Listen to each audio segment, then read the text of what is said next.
অনেক ক্ষেত্রে সাক্ষীদেরকে পিডব্লিউ পাঠাতে হয়, পিডব্লিউ পাঠায়, সাক্ষীদেরকে কল করে, মানে যে আসামিটা ভিতরে আছে এই আসামিকে বলে পিডব্লিউ সহ শুনানি।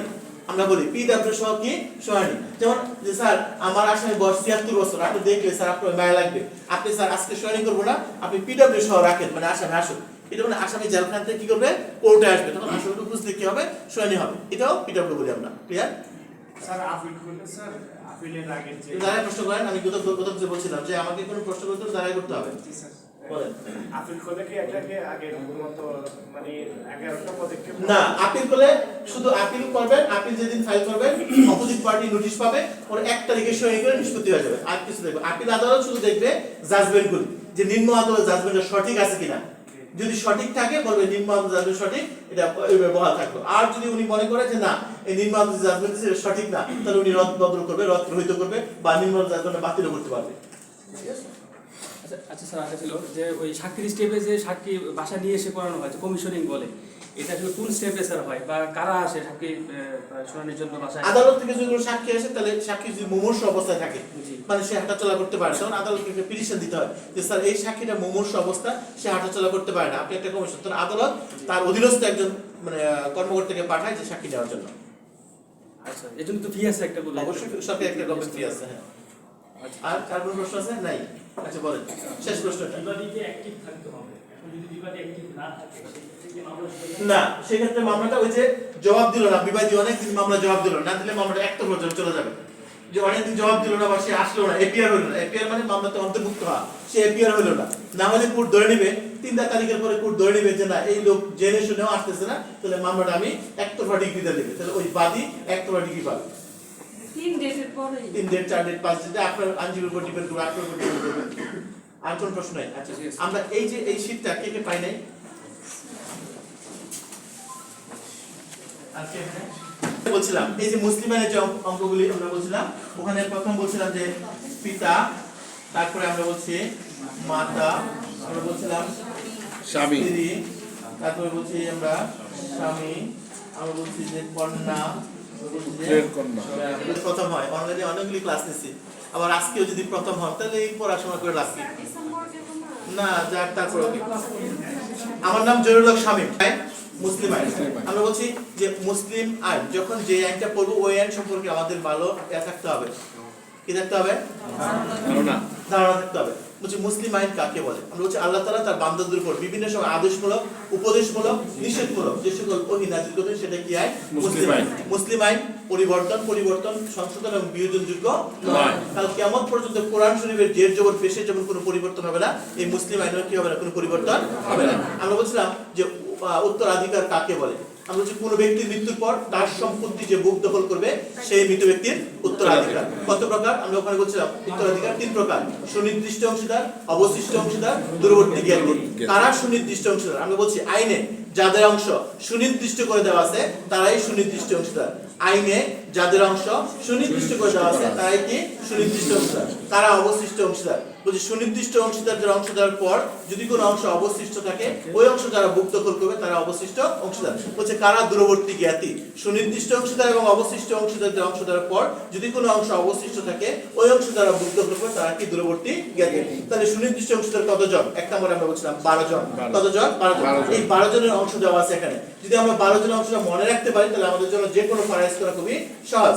12 জনের মধ্যে আমরা বলছিলাম এই পুত্র, প্রথম হচ্ছে কন্যা, পুত্রের কন্যা, পুত্রের কন্যা, সহোদর বোন, বৈমাত্রিক বোন, পিতা, প্রকৃত পিতামহ, প্রকৃত মাতামহ, আমরা হচ্ছে মাতা, বৈপিত্রিক ভাই বোন, স্বামী এবং স্ত্রী।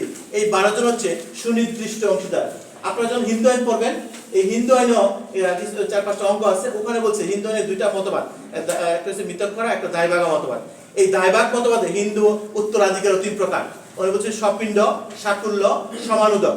তো সপিণ্ড কাকে বলে? বলছে মৃত ব্যক্তির শ্রাদ্ধে যারা পিণ্ডদানের অধিকারী তারা কি সপিণ্ড। এই সপিণ্ডের সংখ্যা ওখানে 53 জন। আমাদের যখন সুনির্দিষ্ট 12 জন, ওখানে সপিণ্ডের সংখ্যা কত জন? 53 জন। আমাদের আছে 5 জন মহিলা, 48 জন পুরুষ, এবং তাদের একটা ক্রম তালিকা আছে: পুত্র, পৌত্র, প্রপুত্র, বিধবা, কন্যা, কন্যার পুত্র সন্তান, পিতা, মাতা, ভ্রাতা, ভ্রাতুষ্পুত্র, ভ্রাতুষ্পুত্রের পুত্র, ভগ্নীপুত্র, খুড়া বা জ্যাঠা, জ্যাঠার পুত্র, পিতামহ, পিতামহী, পিতামহের পুত্র, এরকম কতজন? 53 জন দেওয়া আছে ওখানে। তাহলে আমরা যেহেতু মুসলিম আইন পড়তেছি, আমরা এই 6 জনের রেশিওটা আমরা ক্লাসে আলোচনা করেছিলাম যে পিতা কতটুকু সম্পত্তি পাবে। আবার পিতা কার সম্পত্তি পাবে? পিতা কার সম্পত্তি পাবে? ছেলের। সন্তান বা পুত্রের সম্পত্তি পাবে। তাহলে পিতার 3টা অংশ। কয়টা অংশ? 3টা। আমরা বলছি পিতার 6 ভাগের 1, পিতা অবশেষ প্রাপক, আবার পিতা 6 ভাগের 1 প্লাস অবশেষ প্রাপক। পিতা কখন 6 ভাগের 1 অংশ সম্পত্তি পাবে? যখন মৃত ব্যক্তির সন্তান বা পুত্রের সন্তান থাকবে, যিনি মারা গেছে তার সন্তান বা পুত্রের সন্তান আছে, তাহলে পিতা কত পাবে? 6 এর 1। আবার পিতা কখন অবশেষ প্রাপক হবে? যে এই পৃথিবীতে পিতা আর তার সন্তান ছাড়া আর কেউ নাই, মানে আমি আর আমার বাবা, আর পৃথিবীতে কেউ নাই, আমি মারা গেছি বাবাকে রেখে, আমার সকল স্থাবর অস্থাবর সম্পত্তির মালিক আমার বাবা, পিতা অবশেষ প্রাপক। তাহলে পিতা কখন 6 ভাগের 1 প্লাস অবশেষ প্রাপক হবে?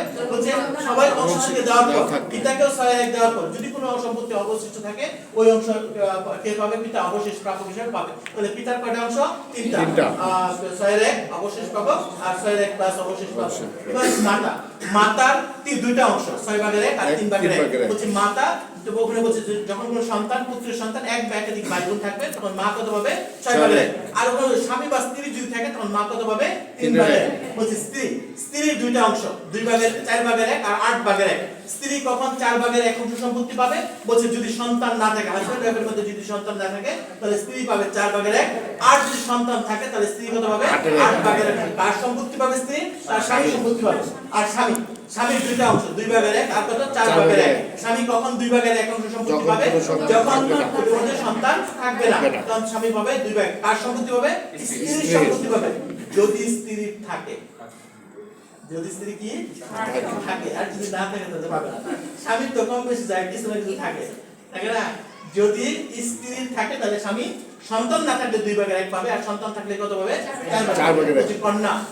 কন্যা পাবে একজন হলে 2 ভাগের 1 আর একাধিক হলে 3 ভাগের 2।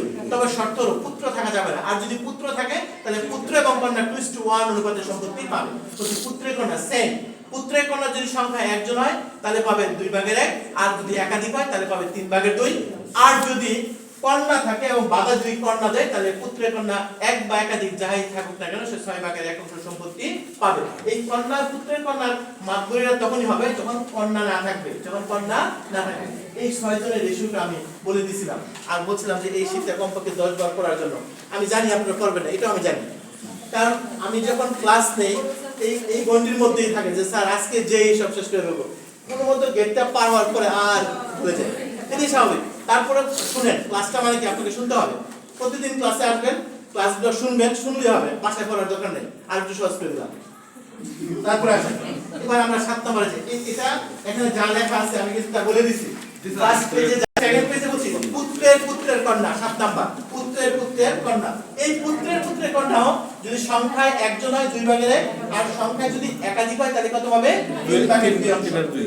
আর তারপর বলছি বৈপিত্রিক ভাই বা বোন। বৈপিত্রিক বলছে পিতা ভিন্ন মাতা এক। বৈপিত্রিক মানে কি? পিতা ভিন্ন মাতা এক।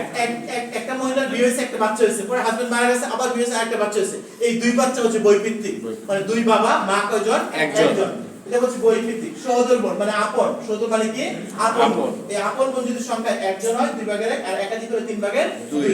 তারপরে হচ্ছে আমরা বৈমাত্রিক বোন। বৈমাত্রিক বোন যদি সংখ্যা একজন হয় 2 এর 1 আর যদি একাধিক হয় 3 এর 2। প্রকৃত পিতামহ মানে দাদার মাতবরি থাকবে তখন, যদি বাবা না থাকে তাহলে পাবে 6 ভাগের 1 অংশ, আর দাদিও সেম কত? 6 ভাগের 1 অংশ। এটা হলো আমাদের এই 12 পর্যন্ত শেষ। দেখেন আপনাদেরকে আরো সহজ করে দেওয়ার জন্য এই পরের অংশে যে সংক্ষিপ্তভাবে মনে রাখার জন্য আমরা প্রথম 5 জন, এই 5 জনের রেশিও কত? 2 ভাগের 1 আর 3 ভাগের 2। আপনি এই 12 জনের মধ্যে এই 5 জনকে যদি একসাথে দেখেন তাহলে তাদের কিন্তু 2 ভাগের 1 আর কত? 3 ভাগের 2 তারা পাবে। কন্যা যদি যায় যা দেখেন 2 ভাগের 1 3 ভাগের 2 লেখা আছে। আবার পুত্রের কন্যা এখানে যদি যান লেখা দেবে 2 ভাগের 1 আর 3 ভাগের 2। যদি পুত্রের কন্যা যান ওখানে লেখা আছে 2 ভাগের 1 3 ভাগের 2। যদি সহোদর বোনের দিকে যান ওখানে লেখা আছে 2 ভাগের 1 আর 3 ভাগের 2। আর বৈমাত্রিক বোনের ক্ষেত্রে সেম লেখা। তাহলে এই 5 জনকে শুধু আমরা মনে রাখবো, আর এখানে রেশিও 2টা মনে রাখলে হয়ে যাবে। সহজ হলো না? যদি আমি এই 5 জনকে মনে রাখি, কন্যা, পুত্রের কন্যা, সহোদর বোন, বৈমাত্রিক বোন, 2 ভাগের 1 3 ভাগের 2। কখন 2 ভাগের 1 একজনের, কখন 3 ভাগের 2 একাধিক। আর মাতবরি থাকবে সিরিয়াল অনুপাতে। এন্ড কন্যাও আছে, আবার বৈমাত্রিক বোন আছে, তখন বৈমাত্রিক বোন সম্পত্তি পাবে না। তারপর বলছে আমরা পিতা প্রকৃত পিতামহ, প্রকৃত মাতামহ, 6 ভাগের 1। এই 3 জনকে একসাথে ধরে ফেললাম। যদি পিতা থাকে বাকিদের কোনো মাতবরি চলবে না। 6 এর 1 তাহলে 5 3 5 জন হলো 8 জন। কত সহজ? আর মাতা বৈদিক বাইবেল এই যে 6 লেখার কত 11 আর স্বামী স্ত্রীকে একসাথে করতে পারলাম না, পুরা ঝগড়া লাগবে, এখন তারা কিন্তু আলাদা, স্বামী আলাদা স্ত্রী আলাদা, তাদেরকে একসাথে করা গেল না, ঠিক আছে, এই কারণে তারা কিন্তু ভিন্ন ভিন্ন, দুইজনকে আলাদা। তাহলে এই 5টা অংশ যদি আমরা মনে রাখি তাহলে যে কোনো অঙ্ক করা আমাদের জন্য কি সহজ হয়ে যাবে। এই কথাগুলি যদি আমি একটা শিখতে দিলাম, আপনি একদিন ক্লাসে আসলেন বা কারো এই শিখতে নিয়ে যান, কোন কাজে লাগবে, ক্লাসে আসলে আমরা আজকে ছোট্ট একটা অঙ্ক করাবো, ঠিক আছে, দেখি কতটুকু পারি।